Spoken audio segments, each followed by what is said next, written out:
Jadi mengubah realita dari mengubah prasangka dulu. Itu kalau nggak mau mengubah prasangka ya kayaknya sulit sih untuk realitanya berubah. Misal berubah yang balik lagi biasanya.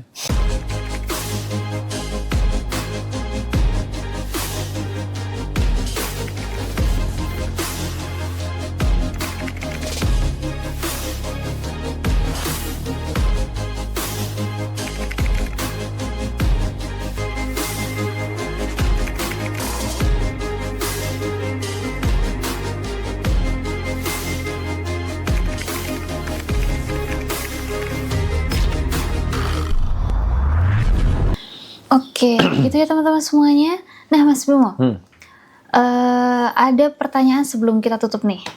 Ini kan sering banget ya kejadian kalau misalnya kita lagi ada masalah, apalagi masalah finansial ya, kita cenderung cari hiburan yang itu bikin senang sesaat, nonton yang lucu-lucu, atau jajan yang nggak perlu nih. Nah, ini bahaya kalau jajan cewek.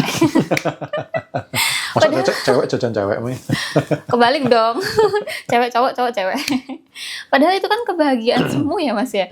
Jadi berarti ini jebakan umum ya. Kalau kita butuh pelarian sesaat terus larinya ke hal-hal yang begitu gitu ya, itu menyebabkan nggak tercapainya kekayaan yang sejati gitu. Iya, betul sekali. Jadi teman-teman saat ini yang sedang ada masalah, sedang berbeban berat, ya, sedang butuh sebuah jalan keluar, biasanya kan kecenderungannya penat. Betul. Atau mungkin istilah gaulnya gabut gitu. Aku tuh sampai nggak tahu gabut itu apa sih gitu. Gabut PT itu aku tuh nggak tahu itu tuh makhluk macam apa gitu kan. Nah kadang kan gitu ya, gabut terus kemudian bad mood, stres gitu ya. Kecenderungannya orang-orang ini melarikan diri ya ke hal-hal misalkan kayak nongkrong lah, curhat pun bukan ke orang profesional, ke sesama-sama teman-teman senasib seperjuangan. Ayo ngaku nggak? Ada beberapa orang yang saya pun dulu ngalami, ketika mengalami penderitaan, curhat sama teman seperjuangan itu merasa kayak kuat dalam menghadapi kehidupan. Bukan untuk berubah loh ya, bukan untuk berubah bertumbuh, tapi semakin kuat menghadapi kehidupan. Karena apa? Temennya banyak. Ya, contoh nih saya misalkan ada edukasi kelas apa gitu ya. Biasanya nih orang-orang yang bermental begitu dia akan memancing vibes tidak bagus di grup. Siapa yang sudah praktek tapi belum berhasil gitu loh. Belum berhasil tuh nyari temen supaya apa? Ada temennya. Saya belum berhasil gitu loh. Ya, jadi tadi hubungannya dengan menghabiskan waktu teman-teman. Ya, ketika saat ini Anda sedang ada masalah, jangan hanya mencari pelarian.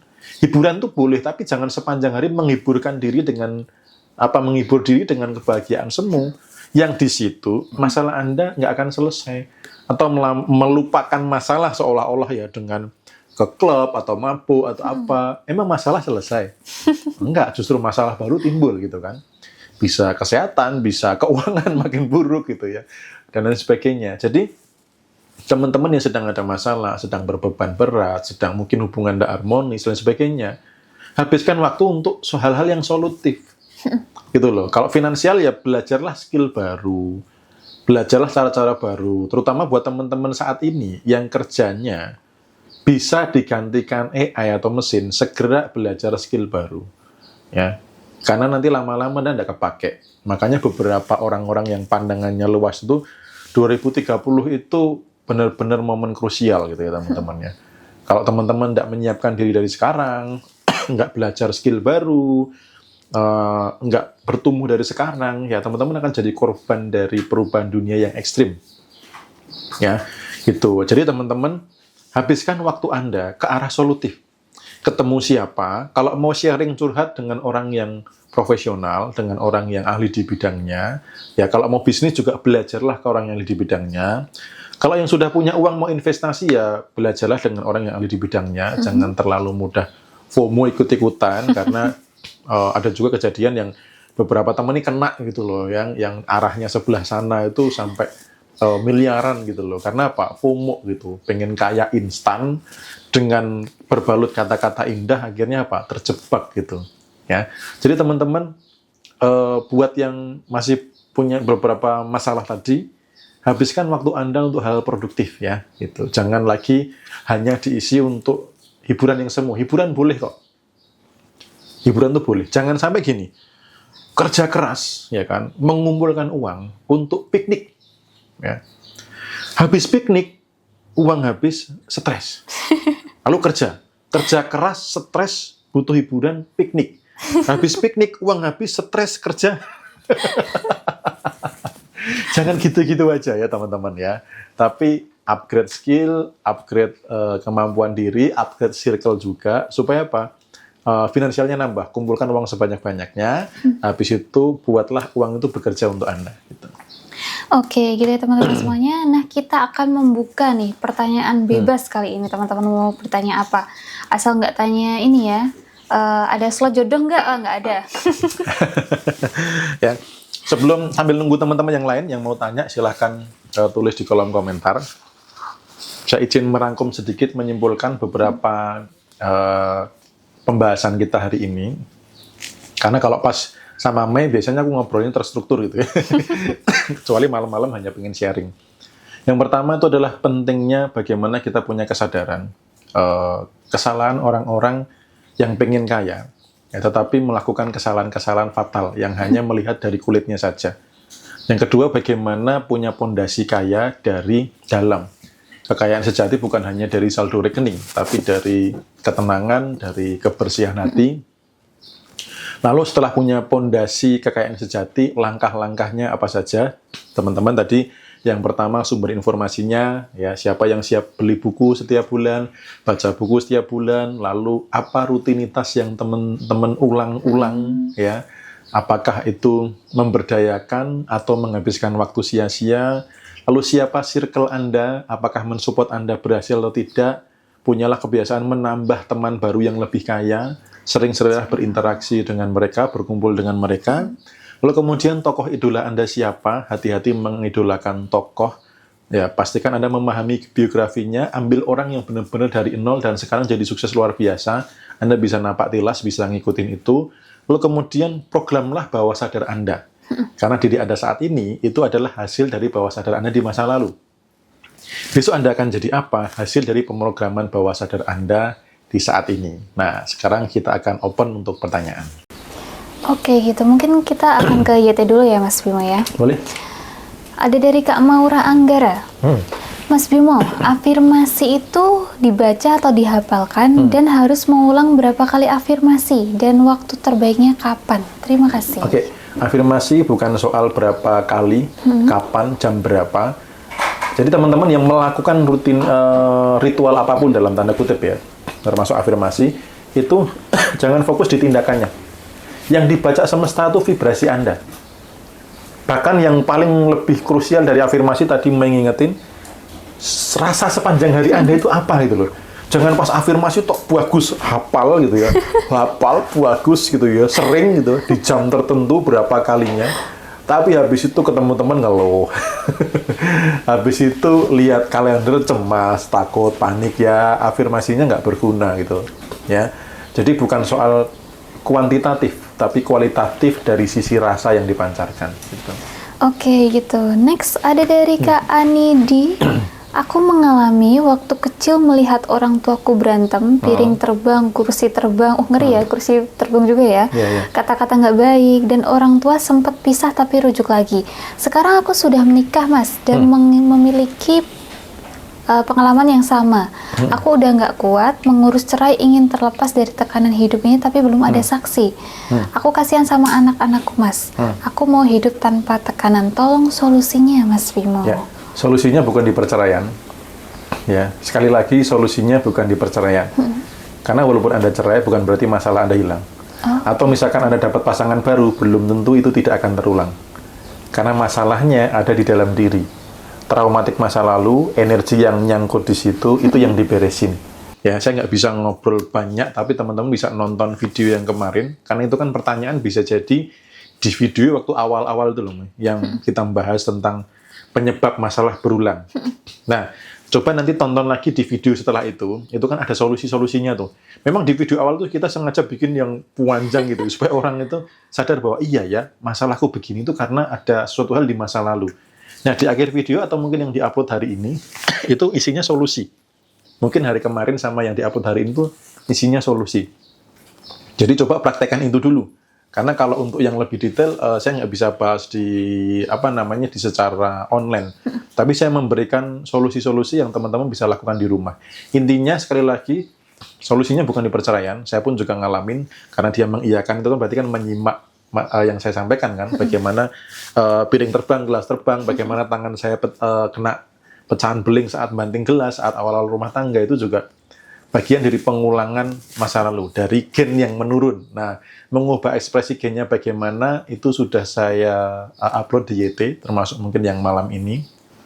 Jadi, simak dan praktekkan itu dulu. Intinya solusinya bukan di perceraian, tapi yang dari dalam Anda bereskan. Supaya apa? Ketika Anda misalkan syukur-syukur sih nggak sampai cerai ya. Kalau sampai cerai nanti ya sama aja, narik pasangan pasti yang gitu-gitu juga kok gitu loh. Betul. Tapi kalau dalam diri beres, misalkan harus cerai, Anda dapat yang baik, tapi yang lebih bagus Anda tidak perlu cerai gitu. Itu masih bisa diperbaiki kok gitu. Karena seburuk apapun pasangan, dia juga korban masa lalu. Dia juga jiwanya yang tersesat ya, dia juga belum tahu arah jalan hidup yang benar. Kalau sama-sama bertumbuh, atau Anda dulu minimal yang bertumbuh, keadaan pasti membaik gitu. Oke, next ada dari Kak Fadli Adriansyah.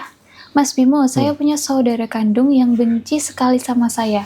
Apapun yang saya lakukan selalu salah di mata dia, padahal saya sudah manut sekali sama dia. Bagaimana cara menghadapinya?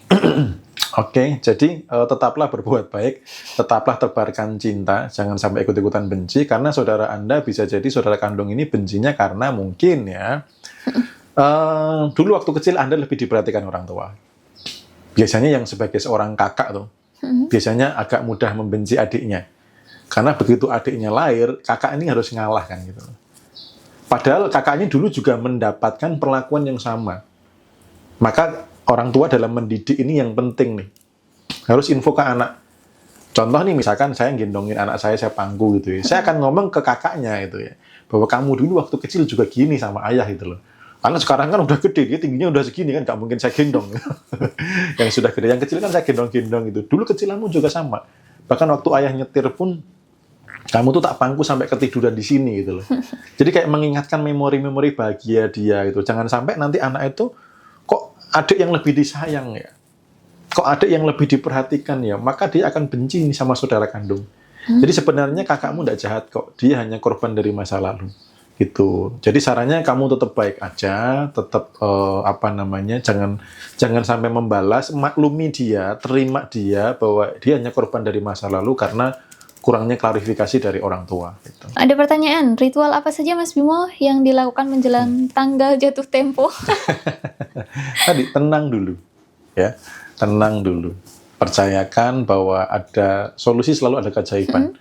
Itu tenang dulu, percaya ada keajaiban. Kemudian di saat-saat itu adalah mengandalkannya, ya, pertolongannya. Kalau rasanya kelimpahan, hidup akan berubah. Jadi mengubah realita dari mengubah prasangka dulu.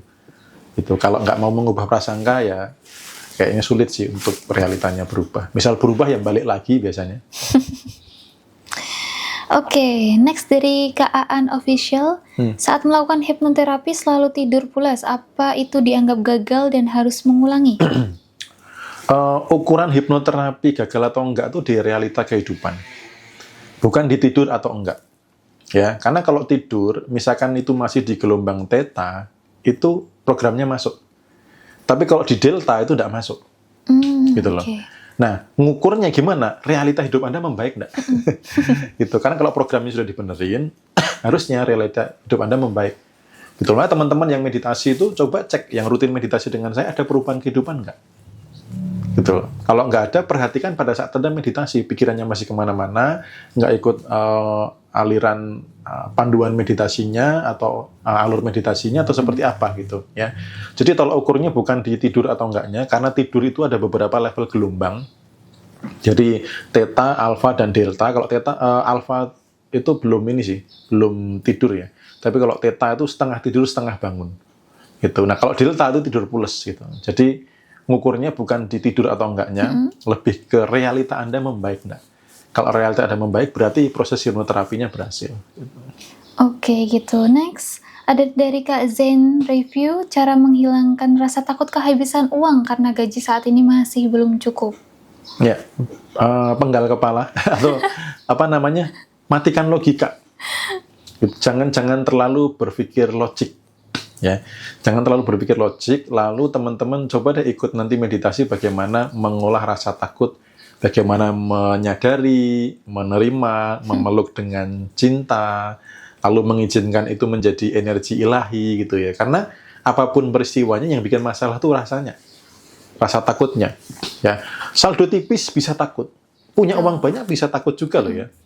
Saya membaca komentar di YouTube kemarin waktu yang Sirpu Kantong Kosong kan ada komentar yang gini.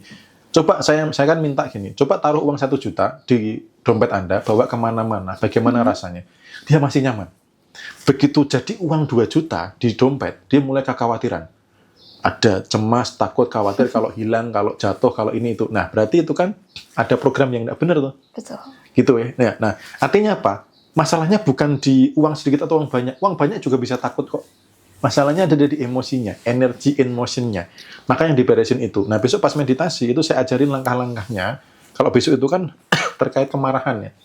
Nah, itu bisa digunakan untuk emosi-emosi yang lainnya. Seperti takut, cemas, khawatir, merasa bersalah, dan lain sebagainya. Intinya rasa-rasa negatif, bagaimana ngolahnya, kita langsung praktek aja di meditasi besok. Karena kita sudah 2 jam ngobrol-ngobrol. Jadi, simpelnya sih disadari, akui, terima, ya, peluk dengan cinta, habis itu kembalikan dia menjadi energi ilahi yang sebenarnya.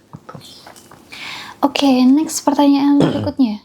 Ada dari Kak Rian, Mas, pengaktifan ide tak terbatas itu bagian mana yang diaktifkan, Mas? Kelenjar pineal. Sebenarnya kelenjar pineal sudah aktif. Tinggal dia, nah terbungkus enggak nih? Kadang terbungkus sama yang namanya fluoride. Jadi buat teman-teman yang pengen idenya brilian, ada yang sudah praktek belum? Jangan-jangan saya sudah ngomong berkali-kali nggak dipraktekin. Stop memakai pasta gigi yang mengandung fluoride. Yang pertama. Yang kedua, sering meditasi. Gitu. Nanti ada beberapa cara-cara lain juga. Tapi teman-teman lakukan 2 itu sudah bagus. Gitu. Ada cara-cara yang saya bisa ngajarinya di kelas offline sih. Nanti saya ajarkan bagaimana supaya kelenjar pinealnya makin aktif. Bisa juga dipengaruhi dengan gelombang suara. Gitu. Karena kalau teman-teman melihat, suara itu kan bergelombang.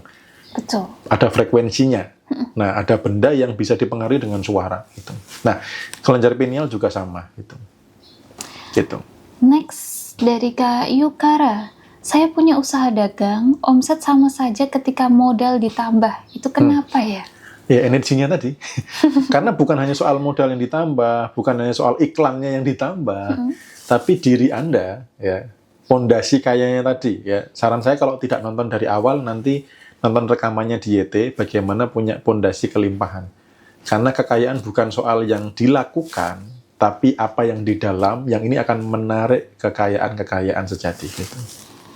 Bagi teman-teman yang punya pertanyaan yang mungkin belum bisa kita jawab pada siang sampai dengan sore hari ini, thank you Kak Ami, bukunya bagus banget. Okay. Akan kita jawab di next live dan next podcast ya teman-teman semuanya. Sebelum tutup, Mas Bimo ada pesan yang mau disampaikan kepada teman-teman? Oke, teman-teman, podcast-podcast seperti ini jangan hanya dijadikan sebagai pelarian atas masalah Anda, atas kegaduhan pikiran di luar sebelum ini, ya. Karena bisa jadi mungkin teman-teman ketika mendengarkan ini merasakan ketenangan, merasakan ada penghiburan dalam tanda kutip, ada kedamaian. Jadi hal-hal seperti ini jangan hanya dipakai untuk pelarian dari masalah Anda.